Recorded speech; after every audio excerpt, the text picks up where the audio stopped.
السلام عليكم متابعين قناة كنوز الطبخ، كنتمنى تكون اموركم كلها بخير وعلى خير. اليوم جبت لكم واحد الوصفه اللي زوينه بزاف، كتعجب الكبير والصغير، كيحماقوا عليها الوليدات الصغار، اللي هي السفه المدفونه باللحم. كتجي زوينه بزاف. الى عجبكم الفيديو ديال اليوم كنتمنى تدعموني باشتراك وتفعلوا الجرس باش يوصلكم كل ما هو جديد. خليكم مع المقادير وطريقه التحضير.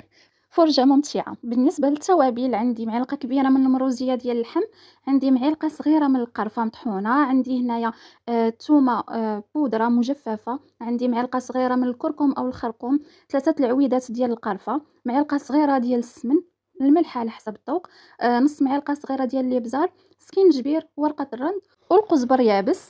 الا كان عندكم القزبر خضر ممكن ديروه. عندي نص كاس ديال زيت الزيتون، عندي شويه ديال الزعفران في كاس ديال الماء. بالنسبه لهذيك الدامه ديال الزعفران ممكن ديروها ممكن ما ديروهاش. عندي هنايا 2 بصلات كبار، ممكن تقطعوهم طرافي صغار، ممكن تخليوهم شرائح. وعندي اللحم على حسب الذوق، على حسب عفوا عدد الاسره. في طنجره ديال الضغط غادي نديرو فيها الكاس ديال الزعفران، وغادي نحطو فيها اللحم ديالنا. الا كان عندكم الوقت ممكن هاد المرحله تخليو اللحم ديالكم يتشرب هاد العطريه وتخليوها على جنب، ديروا العطريه وتخليوها على جنب. الا ما كانش عندكم الوقت ديروا هاد الطريقه اللي غادي ندير معاكم. صافي هنا درت المكونات كاملين اللي عندي، التوابل كامله اللي عندي، وغادي ندير ديك الضامه ديال الزعفران ممكن الاستغناء عليها، وغادي ندير شويه ديال زيت الزيتون، غير شويه فقط، بحكم ان منين كنديروا كميه كبيره ديال زيت الزيتون ما كتشربش لينا اللحم العطريه. في هذه المرحله غادي ندخل التوابل في اللحم ديالي. في هذا الوقيته رانا شاعله النار كما كتشوفوا. من بعد ما دخلت التوابل غادي نسد عليها 10 دقائق، ومن بعد غادي نرجع ليها باش نزيد معاكم البصله اللي قطعت من قبل. كما كتشوفوا هنا سديت عليها ورجعت. هنا راه كتشحر ليا مزيان. هاد المرحله مهمه. غادي نزيد هنايا البصله.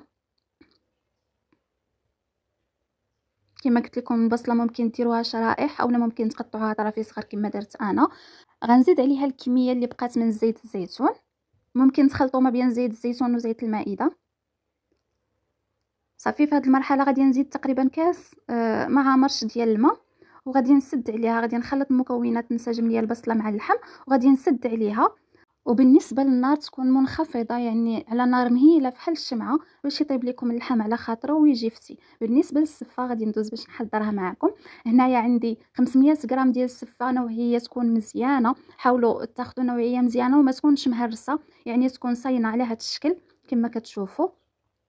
يعني كاينين انواع بزاف اللي مزيانين، حاولوا تاخذوا اللي مزيانه كما كتشوفوا. صافي هنايا غادي ندير شويه ديال زيت المائده. انا خدمت بزيت المائده، يعني الزيت الروميه. غادي ندخل الزيت ديالي في الصفه كما كتشوفوا. يعني خدمت غير بجوج معالق صافي، ما درتش كميه اللي كبيره. صافي غادي نحاول نلبس الصفه ديالي كامله بداك الزيت. وغادي نجيب الكسكاس ديالي اللي بطبيعه الحال البرمه راه دايره فيها الماء، وخليتها حتى طبخات. كما كتشوفوا هنا درت هذاك الكميه اللي عندي في الكسكاس وغادي نحطه فوق من البرمه على هذا الشكل. هنايا راه غير كيطيبوا تقريبا في نفس الوقت، ماشي تقريبا يعني كيطيبوا في نفس الوقت. هنايا الفوره الاولى من بعد ما حيدتها من فوق البوطه دازت عليها 20 دقيقه، غادي نخوي عليها الماء البارد من الروبيني كما كتشوفوا. بالنسبه للكاس اللي كنخوي فيه غادي يبان لكم فيه البخار، راه غير البخار ديال السفه اللي كيطلع عليه. اما انا درت الماء بارد في هذه المرحله. الا درتوا الماء سخون غادي يعجنها لكم وما غاديش تجي زوينه. صافي هنايا الكميه اللي بغيتو ديال الماء. انا الصراحه ما حسبتش. من بعد ما خوينا الماء غادي نخليوها ترتاح تقريبا 5 دقائق. عافاش غادي نديروها في القصريه ديالنا، عفوا كنعتذر. وغادي نحلها عاوتاني. هنا راه كتكون بارده، يعني غادي نحلها مزيان كما كتشوفوا. هنا راه هاد الطريقه اللي درت معكم يعني ما كتعذبكمش وكتكون محلوله لراسها، وبالخصوص الا كانت النوعيه يعني ديال السفه مزيانه. كنتمنى انكم تتبعوا الخطوات ديالي، غادي تنجح معكم من اول تجربه، وراها سهله بزاف يعني ما تخافوش منها. كما كتشوفوا صافي كنبقى نحل فيها على هذا الشكل. هي صراحه كانت محلوله كما قلت لكم. غادي نزيد هنايا شويه ديال الزيت، كذلك شي 2 معالق كبار اولا ما كاملينش، المهم عينكم ميزانكم. بالنسبه للكميه كتبقى على حسب عدد الأسرة. أنا درت هنايا 500 غرام يعني نص كيلو، وراه تبارك الله شاط ليا منها. صافي هنايا غادي ندخل الزيت اللي درت في السفة، وغادي نرجعها تفور للمرة الثانية. بالنسبة للبرمة ديالكم إلا بغيتوها ما تكحلش، حاولوا ديروا معاها نص حامضة اولا نص مطيشة باش ما تكحلش لكم البرمة من الداخل. صافي هنا غادي نحطها بالتساوي باش طيب ليا من الجناب كاملين، ما تبقاش جهه يعني طيبه وجهه ما طيباش. صافي هنايا الفوره الثانيه ها هي طلعات. في هذه المرحله غادي ندير ليها 2 كؤوس ديال العنبه ديال الماء، اي 300 مليلتر. انا كنخدم بهذا الكاس يعني 300 مليلتر من الماء بارد بطبيعه الحال، انا ما كنديرش الماء سخون في السفه. صافي هنايا غادي نبدا نحل فيها بهذا الفورشيط، يعني جاتني شويه سخونه ما قدرتش نحلها بايديا. مي ها نتوما حليتها غير بالفورشيطه وما عذبتني ما والو، يعني كانت محلوله كما كتشوفوا. صافي هنا غادي نحيد الفورشيط ديالي وغادي نوريكم، يعني ما حليتهاش بايديا، حليتها غير بالفورشيط. وغادي نزيد عليها هذاك الماء اللي قلت لكم في الاول 300 مليلتر، اي 2 كؤوس ديال العنبه ما تكثروش. في هذه المرحله غادي نخليوها 5 دقائق حتى تشرب هذاك الماء ديالها على هذا الشكل. بالنسبه للسفه ديالنا حاولوا تحلوها وهي سخونه، ما تخليوهاش تتبرد عفاش تحلوها، حيت الا خليتوها تبردت غادي تعجل لكم. هنايا في هذه المرحله غادي من بعد ما دازت 5 دقائق غادي ندير شويه ديال زيت المائده، 2 معالق او لا اقل. وغادي نزيد هنايا الملحه كتبقى على حسب الذوق كما كتشوفوا. غادي نخلط المكونات دابا مزيان. شوفوا الماء راه تشرباتو وما بقى حتى شي نقطه ديال الماء. في هذه المرحله غادي ندخل الملحه والزيت في السفه وغادي نرجعها للكسكاس وغادي نخليها تفور كذلك 15 دقيقه او 20 دقيقه. بالنسبه لهذه الفوره هي الفوره الاخيره. في هذه المرحله غادي نعسلوا البصله ديالنا اللي غادي نزوقوا بها من الفوق. عندي هنايا البصله شرائح رقاق، عندي 2 معالق ديال العسل، ممكن تعويضهم ب3 معالق ديال السكر سنيده. عندي كميه من الزبيب اولا العنب المجفف. عندي قبيصه ديال الملحه بحكم اننا باغيين المكونات تكون معسله. عندي شويه ديال القرفه، شويه ديال الخرقوم اولا الكركم، ومعلقه كبيره ديال الزبده. صافي غادي نديروا البصله ديالي والزبده في المقله اولا في كسرونه، الاحسن تكون المقله. غادي ندير الملحه، غادي ندير الخرقوم اولا الكركم. بالنسبه للخرقوم والقرفه درت معلقه صغيره معلقه صغيره.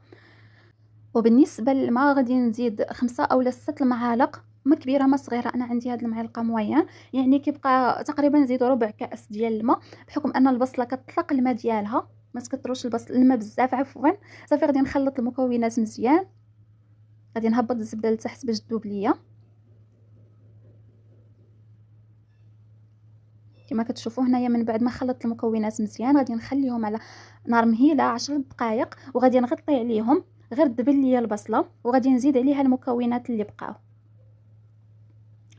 في هذه المرحله انا غطيت عليها وخليتها 10 دقائق. هنايا كتولي ليا على هذا الشكل كما كتشوفوا. غادي نزيد عليها العنب المجفف اولا الزبيب، ديروا الزبيب اللي يكون اسود من الاحسن.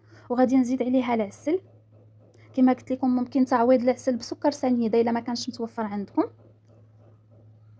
صافي غادي نبقى نخلط في المكونات على نار مهيله باش ما يتحرقش لكم العسل كما كتشوفوا. مع التحريك المستمر ضروري تبقاو تحركوا اولا ما تغفلوش عليها، يعني التحريك يكون مستمر. صافي كنبقاو نحركوا فيها مزيان. هي راه ما كتاخذش وقت كثير باش توجد، يعني حتى لاخر مرحله عفاش درتها كما كتشوفوا. بطبيعه الحال الا كانوا عندكم وليدات صغار حاولوا ديروا المقله ملهيه، انا ولدي كان في المدرسه. في هذه المرحله كيكون وجد ليا الخليط ديالي كنخليه على جنب. هنا كندوز اللحم ديالي من بعد ما طاب ليا، غادي نزيد عليه كذلك شويه ديال الزبيب اولا العنب المجفف. ممكن تزيدوا شويه ديال العسل. في هذه المرحله انايا اكتفيت غير بالعنب المجفف اولا الزبيب. صافي غادي نخلط المكونات هذه المره وغادي نحط عليها الغلاقه غير من الفوق، ما غاديش نسد عليها، وغادي نخليها تشرب ليا المرق اللي فيها. هنايا صافي هذه هي الفوره الاخيره، غادي نحطها في القصريه كما كتشوفوا. هنايا راه صافي طابس واجده كتجي زوينه بزاف كما كتشوفوا. انا هنايا درت 2 معالق اولا 3 معالق ديال سكر سنيده على حسب الحلاوه ديالكم. انا ما درتهاش حلوه بزاف، جات ناقصه شويه في الحلاوه كما كتشوفوا. وغادي ندير معلقه كبيره ديال زبده سبيسيال، نوعيه تكون مزيانه، ماشي ديال البواطه اولا مارغرين، يعني الزبده ديال العبار. صافي غادي نخلط المكونات حتى نحس بالزبده دابت ليا والسكر انسجم ليا في السفه ديالي، وغادي ندوز معكم لمرحله التقديم. بالنسبه ليا انا درت كميه ديال السفه في الاول، غادي نحط معكم طبق يعني بسيط جدا، ما غاديش ندير كثره التسواق وداك الشيء. غادي نحيد هذيك الورقه ديال الرند كما كتشوفوا هنا. غادي نحط المرق ديالي كما قلت لكم. انا حطيت يعني ما درت لا سفه بريستيج لا والو، يعني حطيتها عاديه جدا. ممكن نتوما تحطوها باي شكل بغيتو. هنا غادي ندير هذاك البصل اللي وجدت معكم في الاخير كما كتشوفوا، حتى هو كيعطي واحد اللوغو زوين.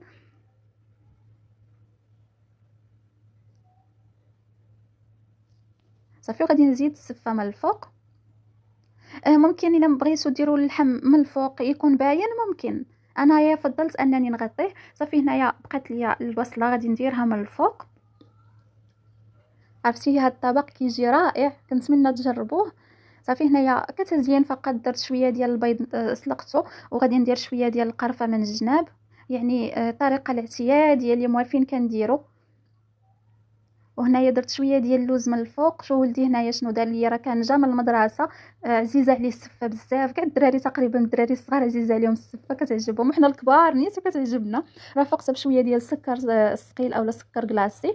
هنايا هذا اللوز سلقته من بعد حمرته. صافي هذا هو الطبق ديال اليوم، كنتمنى انه يعجبكم. كنتمنى من الفيديو ديال اليوم يعجبكم، وفضلا وليس امر ضغطوا على زر الاشتراك وفعلوا الجرس، راه التفاعل قليل هذه الايامات. شكرا على حسن المتابعه، الى اللقاء، الى فيديو قادم.